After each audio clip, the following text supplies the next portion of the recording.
First leg of the six-up race number 5. We're back on the all-weather here for the 5th as well. 1650 the trip, Class 4 company, headed by Remarkable as a last start course and distance winner. Barrier 11, Joe Moreira in the saddle. Touch of Luck, runner-up last time out behind Lasting Friendship. That was on his all-weather debut.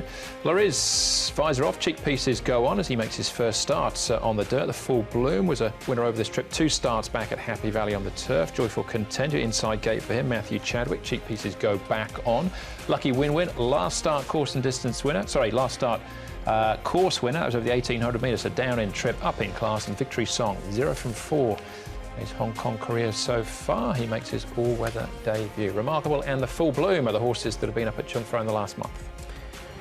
All right, well, the interesting one is probably Touch of Luck. Obviously, he ran a really good race last start, narrowly defeated, but there isn't a lot of pace here, and perhaps Lariz, who is stepping up to the longer trip for the first time, should clearly have the pace to lead these. The Full Bloom and Dealmaker, who is now in a new stable, might take up second and third spots. And then you've got Remarkable out deep. I think Joe might, if he's got the pace, go forward. And if it's not Joe, maybe it is Touch of Luck from Barrier 8 who tries to get outside the lead and take any bad luck out of the equation, because he got into a bit of traffic last start. But doesn't look like there's one sort of solid pace runner in the first few metres. Here is Remarkable. He bounced back to form last time and ran nicely. It was a good win from him. It was his first win for the season. He's a very fit horse, and he has spent a lot of time up there in Chung Fro. Touch of Luck had clear excuses with the headpiece coming off him, but he goes nicely enough once again here this morning. He'll be out there to redeem himself. But Barrier 8, so he's going to find a little bit tricky there. He's 1.5 at the moment. And an Irish Vega, quite like the piece of work from this horse, Grant Van Niekerk. He's only had the one start on the all-weather as well. Coming back onto the surface, and I thought he was a bit unlucky at Happy Valley last start, so I think he'll get his opportunity. Still got a question mark next to his name, Irish Vega. His day will come, but when it is, I'm not sure. Remarkable as well will start with Hay Run as well, finishing in 3rd place here. This is Remarkable back in winning form. It's been a bit of a while for him this season. It has. I think he's been a bit lazy, and Joe really got stuck into him a fair way out, actually got him moving probably 50 metres before any other horse got moving in the field, and that got the jump on a few of them. You can see he got the momentum up and fully going down the stretch, and he held a margin. Old Hay Run did his thing, closed off towards the end and picked up some minor money.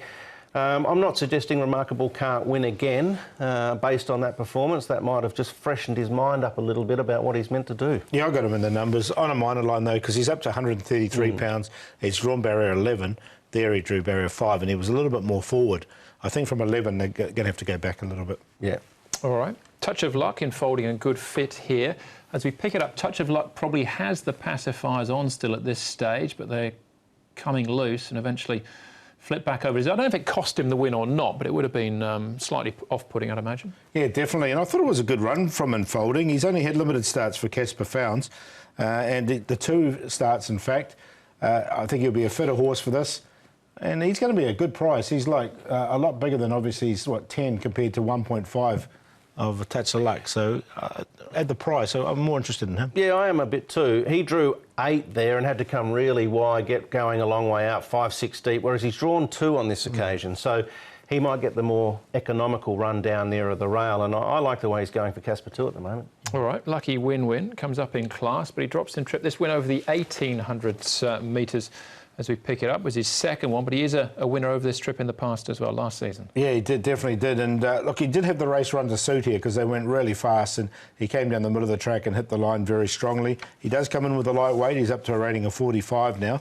Is Lucky Win-Win. I didn't find a spot from the end, but he's in form.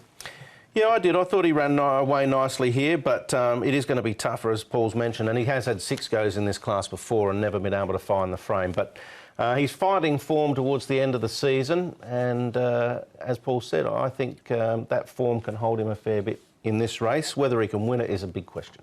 OK. Remarkable in folding, we can see again in action, but they were behind Dealmaker on this occasion. He was favourites behind General Dino. We'll talk about General Dino later on in the programme. Yep, I've labelled this horse a few times earlier on in the season. 1 second, 4 thirds. He has a liking for the all-weather. 4 starts for a second and 3 thirds. Gone from Benno Jung to Jimmy Ting since his last start, 3rd placing, where he did pull up lame.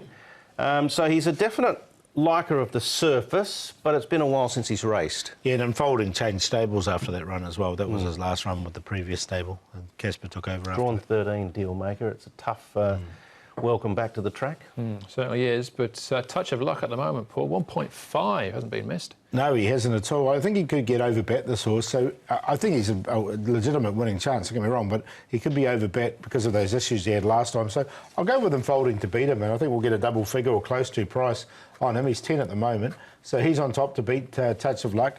Remarkable, and I'll put Iris Vega. He's drawn barrier 4. He should get a nice run in transit, and his track work suggests he's going okay. 4-3-1-10. I've got the same cue as you, Paul. Yeah, 4 and 3. I just think barrier 8, this time barrier 2 for Unfolding. It might be a little advantage over Touch of Luck for him, who obviously had excuses last start. He does have £8 more to carry, Touch of Luck, on this occasion. Unfolding's got 5 more. Lucky Win-Win is, if there is some surprise pace in the race, then he can charge home and be competitive. And Good Fit, the old boy, rising 9-year-old, he loves the dirt, 7-time winner, still racing with plenty of enthusiasm. 4, 3, 11 and 2, and I put Remarkable in that trio as well for the reasons I mentioned earlier. All right, yeah, 4 and 3, definite inclusions for me as well. I take a little bit of a chance. I'm surprised at the price to a certain extent. Loriz, if he does find the front, he's trialled right on the surface. I think he could give us a big show at a big price. He'll lead for a while. Whether he can run the trip is a bit of a question mark for me. All right, there we go. That's race number 5.